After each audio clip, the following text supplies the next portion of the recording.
అందరికీ నమస్కారం. Welcome to special focus. Pawan Kalyan versus Prakash Raj. నిజంగా స్క్రీన్ మీద చూసిన పాలిటిక్స్లో అయినా వీళ్ళిద్దరి మధ్య గొడవ అంటే మాత్రం అటు ప్రేక్షకులు ఇటు ప్రజలు కూడా నిజంగా ఏం జరుగుతుందా అని చెప్పి చూస్తారు. ఎవరికి వారు అంటే పవన్ కళ్యాణ్ ఫ్యాన్స్ ఆయన ఐడియాలజీకి వాళ్ళు ఫిదా అయిపోతుంటే ప్రకాష్ రాజ్ మాటలకి ఎవరైతే హేతువాదులందరూ కూడా సపోర్ట్ చేస్తూ వస్తున్నారు. ఎందుకంటే అంతకుముందు ఎలక్షన్స్ అప్పుడు కూడా పవన్ కళ్యాణ్ వర్సెస్ ప్రకాష్ రాజ్ అనేది ఎప్పుడు కూడా ఒక హాట్గా జరుగుతూ ఉంటుంది. ఎన్నోసార్లు ప్రకాష్ రాజ్ ఎవరైతే ఉన్నారో పవన్ కళ్యాణ్ మీద ఆరోపణలు చేస్తూ వస్తున్నారు, ప్రశ్నిస్తూ వస్తున్నారు, జస్ట్ ఆస్కింగ్ అంటూ ఆయన ప్రశ్నిస్తూ వస్తున్నారు.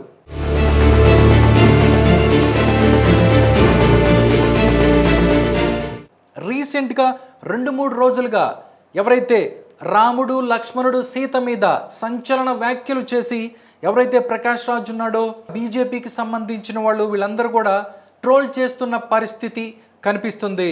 నిజంగా చూస్తే అంతకుముందు కూడా ఎన్నోసార్లు రాముడి మీద అదేవిధంగా లక్ష్మణుడి మీద సీత మీద కూడా కొన్ని వ్యాఖ్యలు చేశారు ప్రకాష్ రాజ్.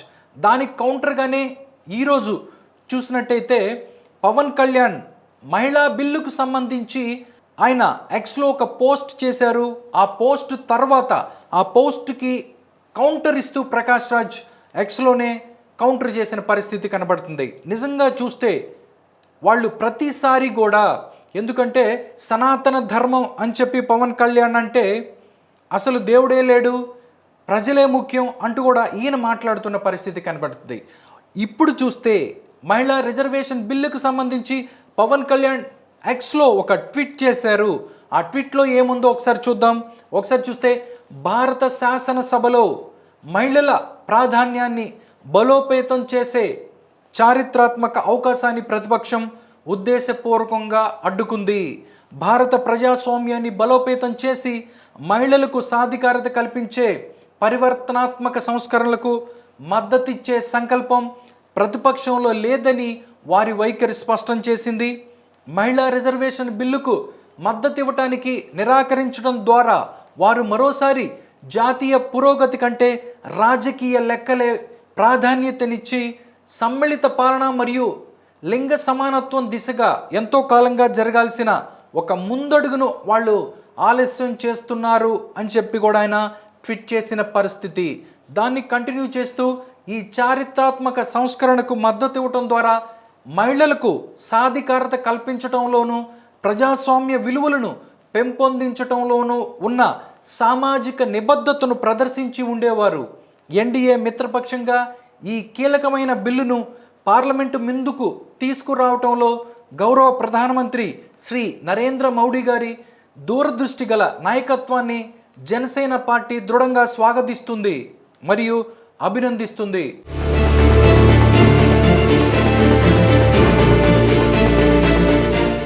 పవన్ కళ్యాణ్ చేసిన ట్వీట్కు ప్రతిగా ప్రకాష్ రాజ్ ఆయన కౌంటర్ చేశారు. ఆయన చేసిన ట్వీట్ను ఒకసారి మనం చూస్తే దయచేసి మోడీని మెప్పించడం కోసం పౌరులకు అబద్ధాలు చెప్పటం ఆపండి.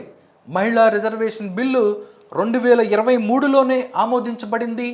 దాన్ని ఇప్పుడైనా చేయొచ్చు. కానీ మీ యొక్క పార్టీ మీ యొక్క ముఠ డీలిమిటేషన్ బిల్లును ఆమోదింప చేయాలని చూసింది.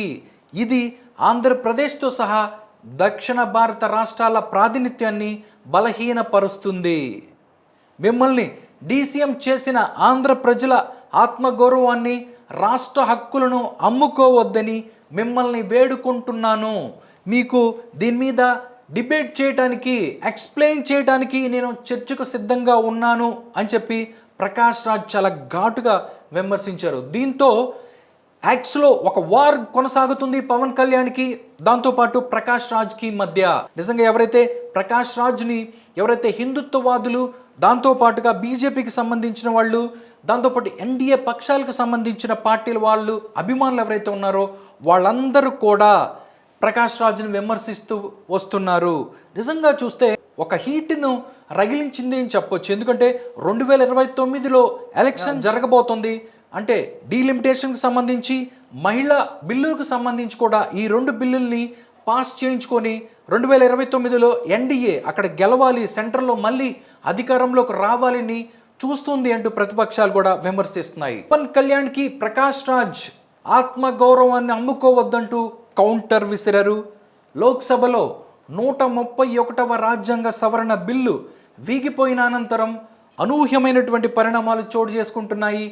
ఏపీతో మినహా ఇతర దక్షిణాది రాష్ట్రాలని తీవ్రంగా ప్రతిఘటించిన ఈ డీలిమిటేషన్ బిల్లుపై సభలో అధికార పక్షానికి చుక్కెదురైంది. బిల్లు ఆమోదం పొందటానికి అవసరమైన 3/2 మెజారిటీ లభించకపోవడంతో ఇది వీగిపోయింది. దీంతో విపక్షాల్లో హర్షాద్వేగాలు వ్యక్తమవుతున్నాయి. బీజేపీయేతర పార్టీలు అధికారంలో ఉన్న రాష్ట్రాల్లో ఒక జోష్ కనిపిస్తుంది. బిల్లు వీగిపోవటం పట్ల ఉప ముఖ్యమంత్రి పవన్ కళ్యాణ్ స్పందించారు.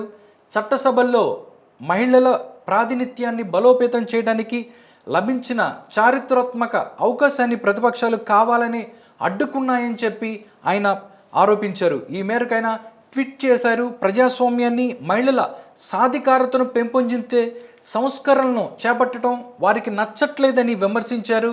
మహిళా రిజర్వేషన్ బిల్లుకు మద్దతు నిరాకరించడం ద్వారా ప్రతిపక్షాలు జాతీయ ప్రగతి కంటే రాష్ట్ర ప్రయోజనాలకే ప్రాధాన్యత ఇస్తున్నాయని చెప్పి కూడా ఆయన మండిపడ్డారు.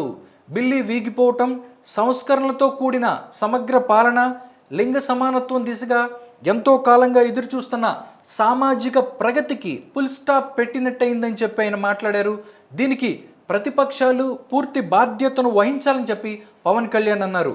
ఈ చారిత్రాత్మక సంస్కరణకు మద్దతు ఇచ్చి ఉంటే మహిళా సాధికారత, ప్రజాస్వామ్య విలువల పట్ల సామూహిక నిబద్ధత నిస్సందేహంగా ప్రదర్శితమయ్యేదని చెప్పి పవన్ కళ్యాణ్ వ్యాఖ్యానించారు. దాంట్లో ట్వీట్లో ఆయన తెలిపారు.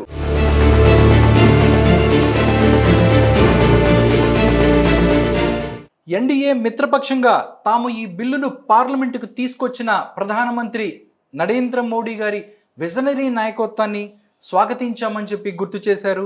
ఈ బిల్లు ఆమోదం పొంది ఉంటే కోట్లాది మంది మహిళలకు గర్వకారణంగా నిలిచేదని, ప్రగతిశీల క్షణంగా నిలిచేదని చెప్పి పవన్ కళ్యాణ్ పేర్కొన్నారు. రానున్న రోజుల్లో చట్టసభల్లో మహిళలు తమ అర్హతకు తగిన బలోపేతమైన స్థానాన్ని పొందుతారని పవన్ కళ్యాణ్ ధీమా వ్యక్తం చేశారు. దీనికి పవన్ కళ్యాణ్కి ఎవరైతే ప్రకాష్ రాజ్ ఇచ్చిన ఏదైతే ట్విట్టర్లో ఉన్న కౌంటరు నిజంగా వాళ్ళిద్దరి మధ్య ఒక వార్ని క్రియేట్ చేస్తున్నాయి. అంటే ఇటు చూస్తే ఎన్డీఏ కూటమికి మధ్య ఒక వార్ని కన్ఫైన్ చేశాయని చెప్పొచ్చు. వీళ్ళిద్దరి మధ్య కూడా అంతకుముందు చూస్తే మన బద్రీ సినిమాకి చూసినప్పుడు కూడా నువ్వు నంద అయితే నేను బద్రీ, దాంతోపాటు వకీల్ సాబ్కి సంబంధించి కూడా మనం చూస్తే ఇక్కడ సత్యదేవ్ వర్సెస్ నందగోపాల్, అక్కడ కూడా సినిమాల్లో ఏ విధంగా రసవత్తరంగా ఒక సీన్ని పండిస్తారో అలాగే పొలిటికల్ తెర మీద కూడా వీళ్ళిద్దరూ అదే రకంగా అంతే ఫోర్స్తో ముందుకెళ్తుంటే ఇప్పుడు వాళ్ళందరి చూపులు కూడా పవన్ కళ్యాణ్ అండ్ ప్రకాష్ రాజ్ మీదే పడ్డాయి. ఎందుకంటే ఇప్పుడు ఒకవైపు రాముడికి సీతకి సంబంధించి ట్రోల్ అవుతున్నారు ప్రకాష్ రాజ్, దాని తర్వాత ఇప్పుడు మహిళా బిల్లుకు సంబంధించి పవన్ కళ్యాణ్ ఇచ్చిన ఏదైతే ట్విట్టర్కి సంబంధించి ఒక మెసేజ్కి కౌంటర్ చేస్తూ కూడా ఆయన నేను ఎక్కడ తగ్గను, నేను ముందుకే వెళ్తా అన్నట్టు కూడా అన్నటువంటి పరిస్థితి మాత్రం ఏర్పడుతుంది. నిజంగా చూసినప్పుడే ఇలాగే పవన్ కళ్యాణ్ వర్సెస్ ప్రకాష్ రాజ్ అటు తెర మీద కానీ ఇటు రాజకీయాల్లో కానీ తమ యొక్క వాదనని, తమ యొక్క ఐడియాలజీని వినిపిస్తూ ముందుకెళ్తున్నారు. చూడాలి ఎవరికి ఎంత మద్దతు లభిస్తుందో సోషల్ మీడియాలో కానీ అదేవిధంగా బయట కానీ.